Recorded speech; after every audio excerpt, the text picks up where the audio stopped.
ওয়াসাল্লিম ওয়া বারিক আলা সাইয়্যিদিনা মুহাম্মদ ওয়া আলা আলিহি ওয়া সাহবিহি আজমাইন। আমরা শুরু থেকে আলোচনা করছি কোরআন কারীম এর তেলাওয়াত বিশুদ্ধ করার লক্ষ্যে আমরা যারা অনুশীলন করব, তাদরিব করব, মাশক করব, তালাক্কি করব, তো সেটারও কিছু নিয়ম কানুন আছে, পদ্ধতি আছে, ধাপ আছে। এগুলো নিয়ে আজকে আলোচনা হবে। সবাই গভীর মনোযোগ দিয়ে।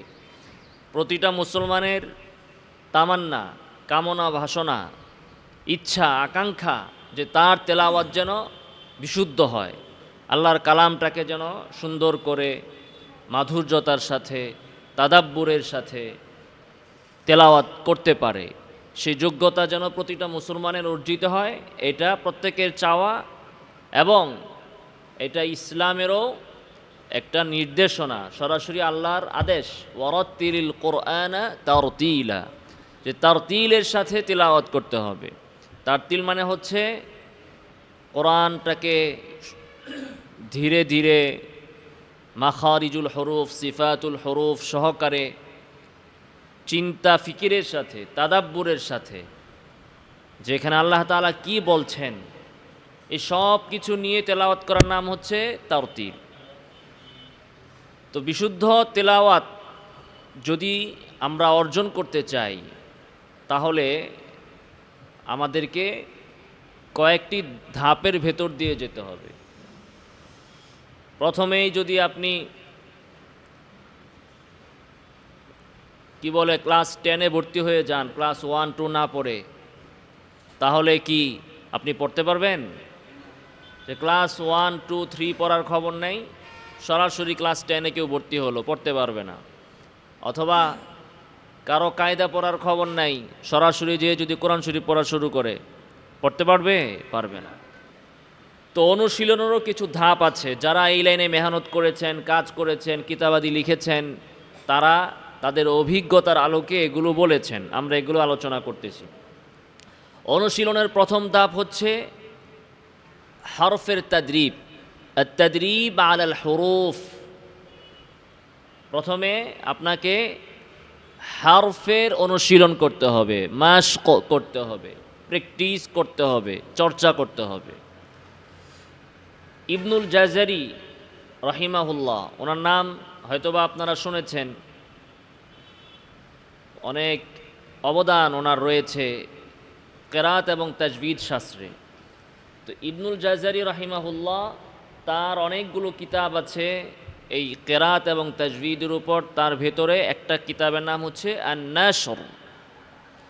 তো নাশর কিতাবে তিনি বলেন যে কোরআন তিলাওয়াত বিশুদ্ধকরণে ইচ্ছুক ব্যক্তির প্রথম কর্তব্য হলো মাখরাজ ও সিফাতের আলোকে বিশুদ্ধভাবে হরফসমূহের উচ্চারণে পারদর্শিতা অর্জন করা।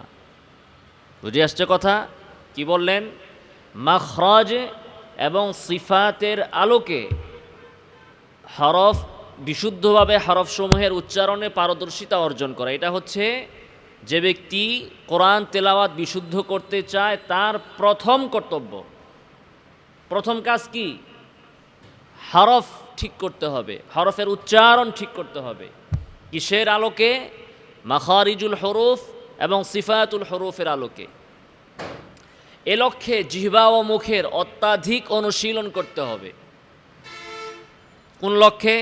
হরফগুলোকে ঠিক করার লক্ষ্যে, সহি করার লক্ষ্যে অত্যাধিক অনুশীলন করতে হবে, যেন বিশুদ্ধ উচ্চারণ তার স্বভাবে পরিণত হয়। যেন বিশুদ্ধ উচ্চারণ। এদিকে আওয়াজ করে কে? দেখে আসো তো। আর সময় পায় না এখন, এই সময় কাম লাগাইছি।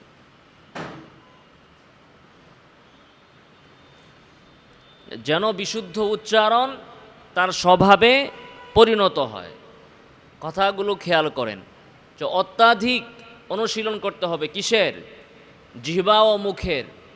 বেশি বেশি সো, সু, সি, আস, উস, ইস, প্রচুর প্রচুর প্রচুর পরিমাণে অনুশীলন করতে থাকতে হবে। করতে করতে এর ফলাফল কি আসবে?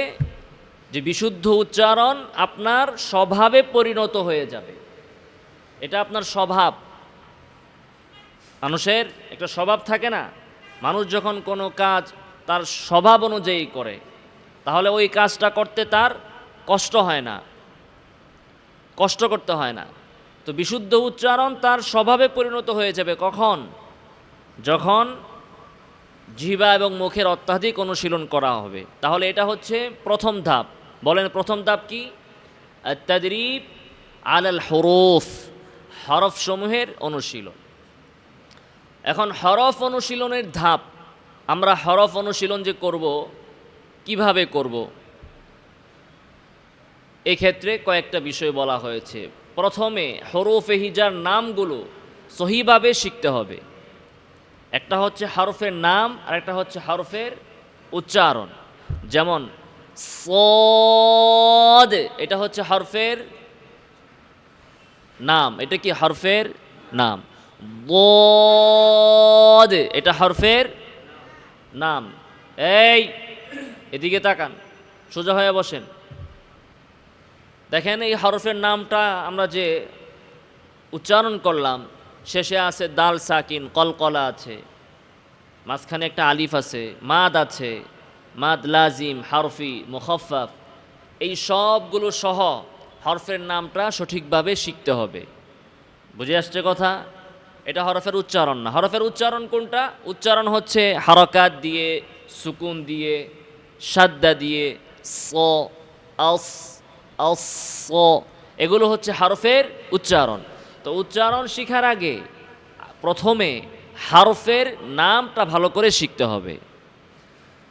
এই হচ্ছে হরফ অনুশীলনের প্রথম কাজ। 2 নম্বর, হারকাতের অনুশীলন তথা হরফগুলো হারকাত দিয়ে চর্চা করা। হরফগুলো হারকাত দিয়ে চর্চা করা, স, সু, সই, হারকাত দিয়ে চর্চা করা। 3 নম্বর, 2টি করে হরফ হারকাত দিয়ে একত্রে অনুশীলন করা, স, স, স, সু, স, সই। 4 নম্বর, হরফগুলো মাদ্দের হরফ দিয়ে অনুশীলন করা, স, সু, সই, 4। 5 নম্বর, হরফগুলো সাকিন করে অনুশীলন করা, আস, উস, ইস। তারপরে সর্বশেষ 6 নম্বর, সাদ্দা।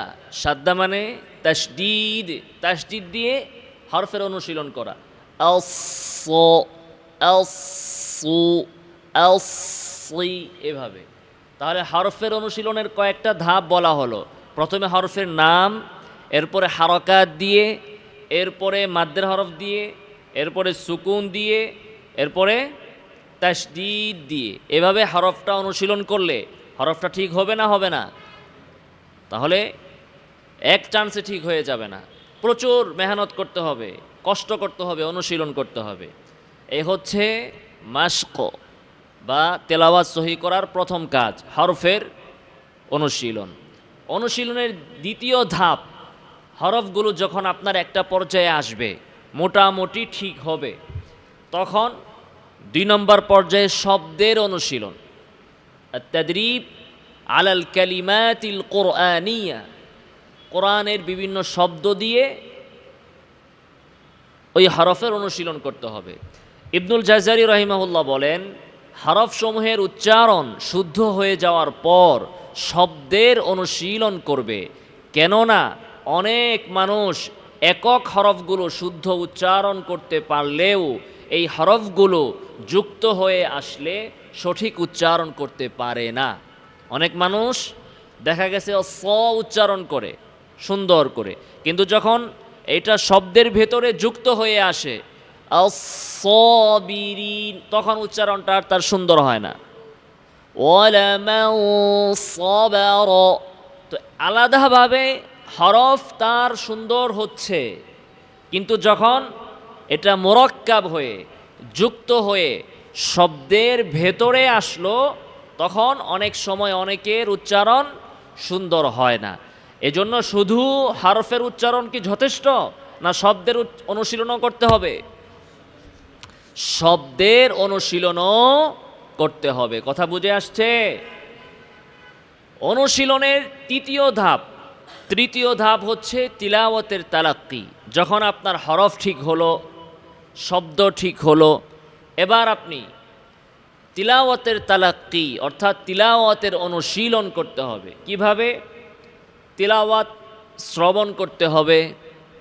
আপনি যার তেলাওয়াত সহি তার তেলাওয়াত শ্রবণ করেন, শুনেন, তারটা খেয়াল করে শুনেন আপনার উস্তাজের তিলাওয়াত।